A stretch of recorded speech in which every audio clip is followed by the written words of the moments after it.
नमस्कार मित्रांनो, स्वागत आहे तुमचे एका नव्या व्हिडिओमध्ये. तर मित्रांनो, आजचा आपला व्हिडिओ हा RTE म्हणजेच राईट टू एज्युकेशन या विषयासंदर्भात आहे.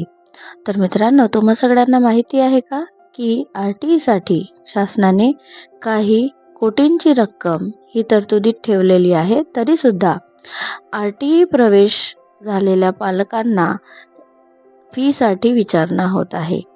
तर सर्वोच्च न्यायालयाला RTE संदर्भात काही निर्णय घ्यावे लागलेत आणि ते निर्णय काय आहेत आणि का सर्वोच्च न्यायालय यामध्ये हस्तक्षेप करावा लागला ते सुद्धा या व्हिडिओमध्ये आपण बघूया. गरीब आणि वंचित घटकांतील मुलांसाठी खासगी शाळांमध्ये 25% जागा मोफत शिक्षणासाठी राखीव ठेवते. तर कायद्याने हा हक्क दिला आहे, पण प्रत्यक्षात हा हक्कच धोक्यात आला आहे.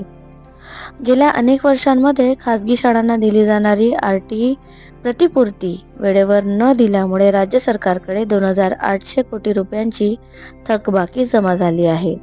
2024-25 या शैक्षणिक वर्षात केवळ 193 कोटी रुपये वितरित झाले आणि ही रक्कम एकूण थकबाकीच्या तुलनेत फारच अपुरी आहे.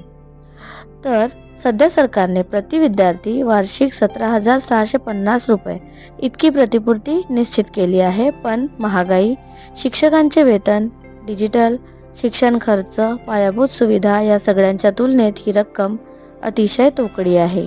आणि याचा थेट परिणाम कुणावर झाला आहे? तर खासगी शाळांवर बघूयात. अनेक शाळांनी सांगितले की पैसे मिळत नाहीत, तर मग प्रवेश कसा द्यायचा? काही शाळांनी RTE प्रवेशच नाकारायला सुरुवात केली आहे आणि काही ठिकाणी पालकांकडून थेट शुल्क मागितले गेले आहे. हे सरळ सरळ मोफत शिक्षण या संकल्पनेवर आघात आहे. या प्रकरणात मुंबई उच्च न्यायालयाने थेट हस्तक्षेप केला. तर न्यायालयाचे काही आदेश आहेत, जसे की RTE अंतर्गत थकबाकीची रक्कम ही 8 आठवड्यात वितरित करण्याचे आदेश न्यायालयाने दिले आहे. न्यायालयाने स्पष्ट शब्दात सांगितले, सरकारच्या निष्क्रियतेमुळे शिक्षण क्षेत्रात संकट निर्माण झाले आहे.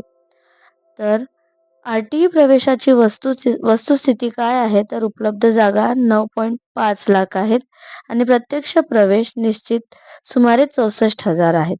रिक्त जागा 36 ते 40,000 जागा या रिक्त आहेत. एवढ्या मोठ्या प्रमाणात जागा रिक्त राहणे हे व्यवस्थेचे अपयश नाही तर काय?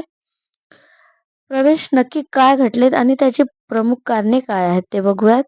5 किलोमीटर अंतराचा नियम हा लागू करण्यात येतो, म्हणजे जवळपास जर सरकारी शाळा असेल तर खासगी शाळेत RTE प्रवेश नाकारला जातो. पालकांमध्ये सतत गोंधळ असतो की नियम सतत बदलत असतात आणि स्पष्ट माहितीचा अभाव, त्यामुळे पालकांना यामध्ये गोंधळाची परिस्थिती निर्माण होते. RTE पोर्टलच्या समस्या आहेत. आधार लिंकिंग अडचणी, लॉग इन व्हेरिफिकेशन समस्या, अनेक वेळा अर्जच पूर्ण होत नाहीत, ही पालकांची समस्या आहे. शाळांचा नकारात्मक दृष्टिकोन, थकबाकी न मिळाल्यामुळे प्रवेश देण्याची अनिच्छा या शाळा दाखवतात. तर सर्वात मोठा प्रश्न आहे की 2,800 कोटी रुपये न दिल्यामुळे अनेक मुलांचे शिक्षण अडचणीत आले आहे. पालक हतबल झाले आहेत, शाळा नाराज आहेत आणि कायदा निष्प्रभ. तर RTE कायदा हा कागदावरच राहणार आहे का?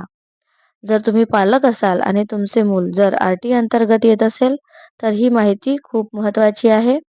तर मित्रांनो, व्हिडिओ शेअर करा, तुमचे मत कमेंटमध्ये नक्की मांडा आणि शिक्षणाचा हक्क जपण्यासाठी आवाज उठवा, कारण शिक्षण हे उपकार नाही, तो हक्क आहे. व्हिडिओ शेवटपर्यंत बघितल्याबद्दल तुमचे खूप खूप धन्यवाद.